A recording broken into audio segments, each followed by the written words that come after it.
سلام، شما قراره توی این ویدیو ولاگ سفر ما به روستای مصر رو ببینین. بهتون توصیه میکنم خوراکیاتون رو بذارین کنارتون، نوشیدنی هاتون رو بذارین کنارتون و از این ولاگ لذت ببرین.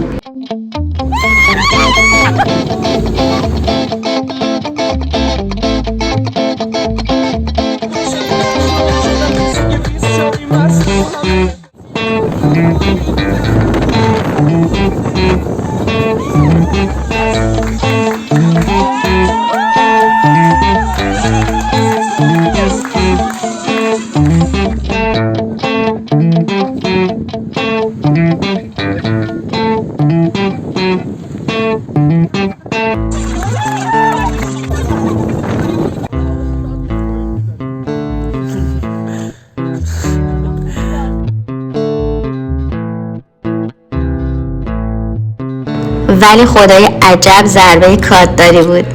سفر ما از آمل شروع شد. ما به ساری رفتیم، تسنیم و برداشتیم و به سمت مصر حرکت کردیم. مقصدهای ما مصر، خوی و جنوب بود. این قسمت فقط مربوط به مصر هست. اکنون ساعت 6:12 وقتی قرار ساعت 6 صبح حرکت کنیم. 6:12.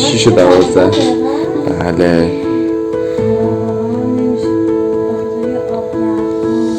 روز اول نیاز به دفترت یادداشت میکنید زمان تأخیر. ما واقعا قرار بود ساعت 6 حرکت کنیم ولی اینقدر خوابمون میومد فکر میکنم تا راه بیفتیم ساعت از 7 گذشته.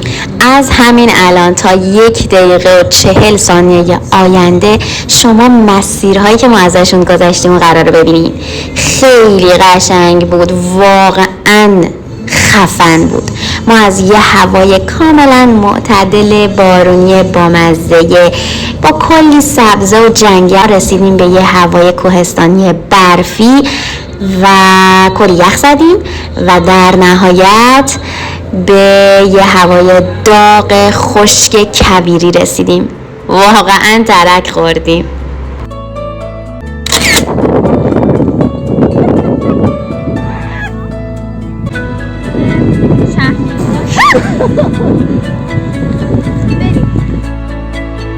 خودم اینجا خوردیم دوباره برگرد سر جاشیم.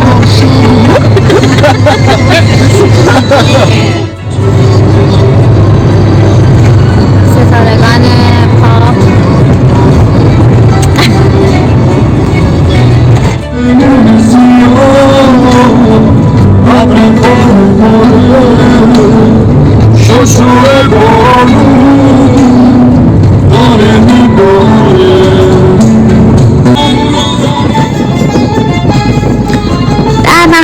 ما به روستای مصر رسیدیم. همونطور که میبینین هوا خیلی گرم و خشک بود و خیلی هم همه جا خاکی به نظر میرسید.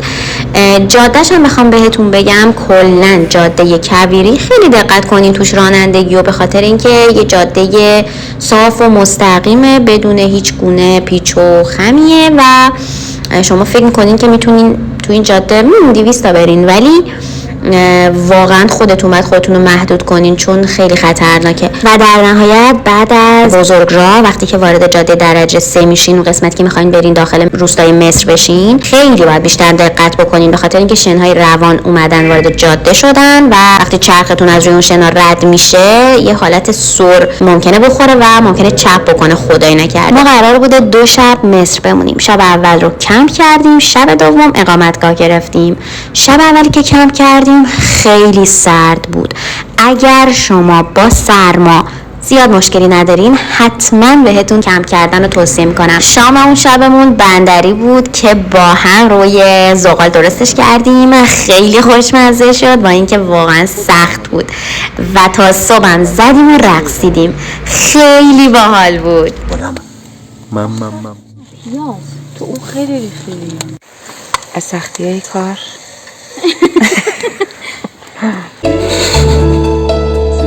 اختصاصی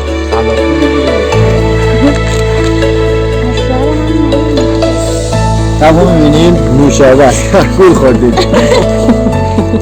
در سرشونی دارم امشب باز امشب در اوج آسمانم باشد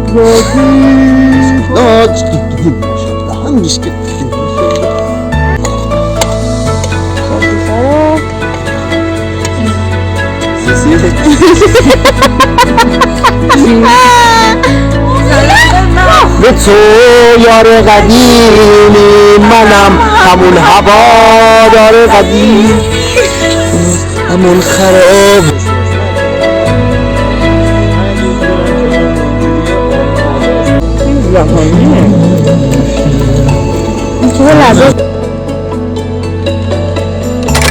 در روستای مصر هستیم. دیشب شب سختی و گذروندیم، خیلی هوا سخت بود ولی خیلی هم هیجان انگیز بود. مثلا دنبال یه سوپرمارکتیم که خرید صبحونه انجام بدیم. زمان سفر ما از ساری به مصر تقریبا 10 ساعت بود و تا ما مستقر بشیم 1-2 ساعتی هم طول کشید. از ساعت 8 مشغول شام و رقص بودیم تا صبحش. گلی هم یخ زدیم، عوضش خوش گذروندیم. یه چیزایی بامنده اینجا پیدا میگه. اینو ببین، موهاشو ببین. شاستی باش صحبت کنیم تا جوش بیاد. صبح فرداشم همونطور که میبینیم برنامه صبحانه بود و با بدبختی جوش آوردن آب. بعد از صبحانم رفتیم به سمت تپه های شنی برای آفرود و شتر سواری.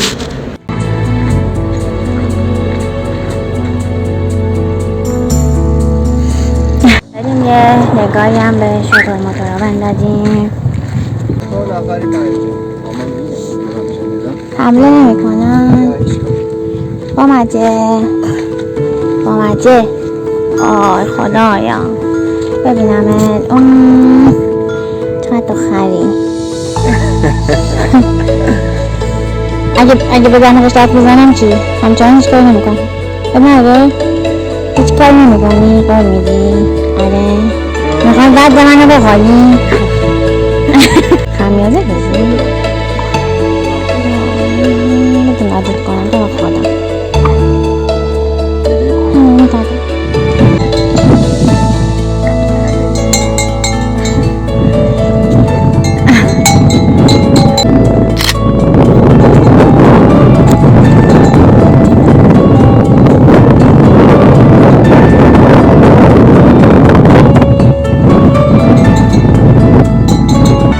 توصیه اکید بعدی من به شما اینه که هر وقتی به این تپه های شنی رسیدین حتما روشون سرسره بازی کنین. خیلی حال میده. هرچند تمام لباستون پر از شن میشه ولی اشکالی نداره چون برنامه شب دوم بومگردیه. میتونین بعدش یه دوش حسابی بگیرین.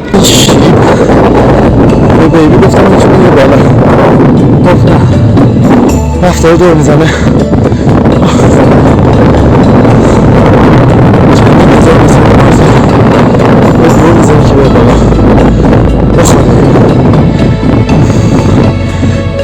چی گرفته داریم یک الان قاسمی این راست برای اینکه از این داشته بکنه تا میتونی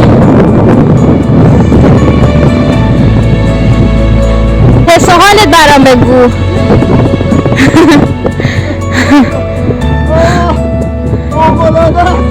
برای آفرود سواری هم شما هم میتونین از این جیبا استفاده بکنین. هم یه سری ماشینه سرپوشیده است که هم اسم اون رو یادم رفته هم اسم اینا رو نمیدونم اصطلاحش چی بود، ولی اگر استرس میگیرین و ممکن مثلا بترسین که اتفاقی بیفته میتونین از اون ماشینای پوشیده استفاده بکنین، ولی اگر مثل ما هیجان رو دوست دارین میتونین از همین جیبا استفاده کنین.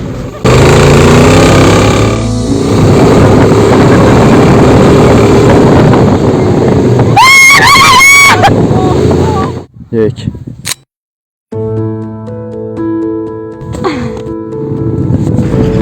یه چرت دلچسبی بود که نگم برات. اینجا در حال وقت کشی بودیم تا ساعت 1 یا 2 بشه بتونیم اتاقمون رو تحویل بگیریم و بریم اسباب و اساسیامون رو بریزیم توش. در نهایت تسلیمم که مقاومت میکرد برای سر خوردن و راضی کردیم. ورودمون به بومگردی رو واقعا تبریک میگم. بعد از 1 روز و نصف کامل در سفر بودن و خارج از خونه بودن، ما بالاخره وارد یه خونه شدیم، تونستیم دوش بگیریم، لباسمون رو عوض کنیم، همه چیو سر و سامون بدیم و استارت درست کردن نهار فردا رو زدیم که لوبیا پلو بود. سلام علیکم، صبح بخیر. بچه‌هایتون داریم از مصر میریم خور ساعت 8 و بعد از میریم به سمت بندر پورت انشاءالله ساعت 19 شب برسیم. بنابر خدا.